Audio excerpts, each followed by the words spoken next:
Now, if we look at tokenized lead scoring, again, we're looking at this from a global perspective.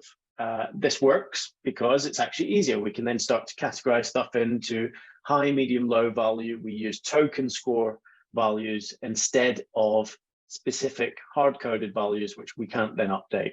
Now, again, the numbers are irrelevant. You may choose to have 50, 100, 25, whatever the score is going to be for you. The number doesn't make any sense to anybody anyway. It's just a way of putting a higher number on the most engaged prospect. But again, one of the challenges here, you've got to make sure it's triggering. You've got to make sure it's active every 6 months. And again, you've got some benefits, right? It's easier to update. It's easier to apply. You know what there's a standard criteria for a high, medium, low. But I think there's maybe a better way to do it, which my preference, and again, this comes down to preference, it's a bit of a journey lead scoring within Marketo, is build it into your program template. So as you're building a new download program like this example, you're actually saying, is this a high, medium, or low asset? How am I going to score it? What does that then mean? And then pulling in our scores into the flow steps.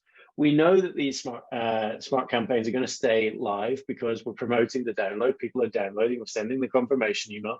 We're sending internal alerts if need be, adding attribution. So we know that it's active. It's not another thing that we've got to go worry about. And as we build our model, we don't have to keep going back to our main program and say, oh, I forgot to add in that new web page we just launched. Actually build a web page program in Marketo, apply the scoring that way. Again, this is a bit more of a complex way to attack it. It's a bit more distributed than having a single program, and it comes back to preference.